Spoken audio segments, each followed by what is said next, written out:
Menerima dan menyerahkan ini adalah pekerjaan Tuhan dari jiwa kepada aku, yang mana terjadinya sesuatu perbuatan dari jiwa, mendirikan sesuatu yang dijadikan Tuhan baginya adalah batin abadi, disebut napas. Sebelum napas ini menjadi sesuatu yang menjadi junjungan bagi sebuah jiwa, maka belumlah ada sedikit pun prasangka yang diterima oleh aku yang ada di dalam napas. Batin napas adalah yang dibangkitkan dan didirikan oleh jiwa untuk bisa meliputi dan merasuk ke dalam jiwa, sehingga batin napas ini merasuk ke seluruh jiwa dan seluruh rongga-rongga jiwa yang ada pada jiwa tersebut. Dengan mendirikan, dengan tarikan napas untuk bisa kita mendapatkan sebuah wujud Tuhan di dalam pergerakan untuk menjembatani jiwa dengan aku. Sebelumnya memang batin abadilah yang menjadi penentu sebagai wasilah bagi jiwa terhadap aku. Wasilah inilah yang wajib digunakan oleh aku dan jiwaku sendiri. Wasilah ini tidak hanya bisa diakui atau dipuja dan dipuji, melainkan diarahkan kepada jiwa. Dengan mengalirnya batin tersebut merasuki jiwa dan mengisi rongga-rongga jiwa. Kalau kita berbicara menerima dan memberi, inilah yang akan menjadi ibadah yang kekal bagi sebuah wujud, ibadah yang kekal bagi sebuah diri, atau dikatakan sebuah jiwa dan sesuatu yang mendirikan jiwa. Hubungan kekal ini adalah hubungan yang mana dalam keseharian adalah menyerahkan dan menerima. Apa yang dikatakan menerima?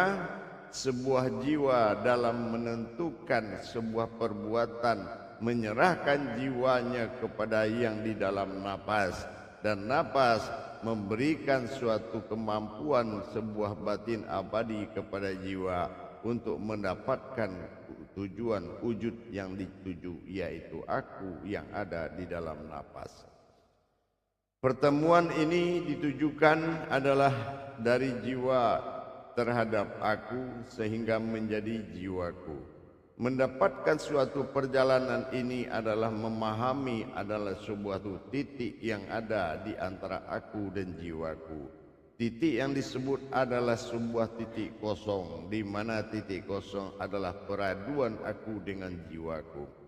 Dengan adanya jiwa mendatangi aku dan aku mendatangi jiwaku dalam perjalanan Tuhan, menerima dan memberi bersatu di dalam sebuah tempat dikatakan dengan titik fana. Titik fana adalah titik tidak adanya sesuatu yang akan terucap lagi. Layaknya seseorang itu bertemu dengan seseorang yang dia rindukan dalam suatu pelukan yang mana tidak mungkin saling melepaskan lagi. Tidak ada lagi kata engkau siapa dan aku siapa, tetapi adalah aku semata. Persatuan dan kesatuan yang terjadi dalam pertemuan aku di dalam jiwaku sendiri dengan jiwaku adalah sesuatu pertemuan kekuatan sebuah aku. Kekosongan yang dimaksud oleh titik tersebut adalah bukan sesuatu yang tiada, tapi tiada lagi yang akan dikatakan dan tiada lagi yang akan dialami, melainkan rasa yang tak pernah putus dan yang tidak akan terpisahkan lagi. Dengan demikian barulah nanti pasangan daripada jiwa dan aku yang di dalam napas dengan kekuatan Tuhan yang diamalkan oleh jiwa tadi, dengan kemampuan batin abadi yang mempertemukan ini, membuat sesuatu, memberikan suatu kekuatan.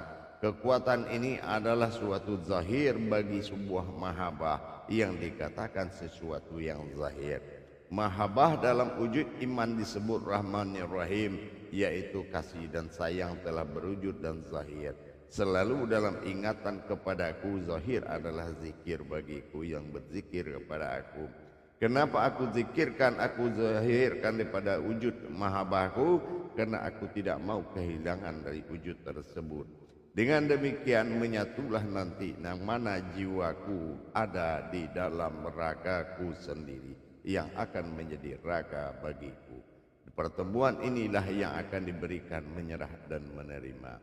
Dalam perbuatan penyerahan dan menerima adalah faktor kedua setelah batin abadi mengalir ke dalam jiwa. Dengan adanya tarikan napas yang dilakukan oleh sebuah jiwa, dia telah menarik batin abadi itu untuk masuk ke dalam jiwa dan mengalir ke seluruh rongga jiwa. Yang kedua barulah terjadi yang mana jiwa melakukan tarikan napas dengan menarik dan menghadirkan aku yang di dalam napas. Maka aku meminta kepada jiwa untuk menjalankan sesuatu perintahku, yaitu memberikan jiwa kepadaku. Melepaskan tarikan napas berarti memberikan jiwa. Menarik napas mendatangkan aku. Bertemulah dalam kekosongan. Disitulah tiada lagi prasangka melainkan kenyataan mahabbah yang berwujud.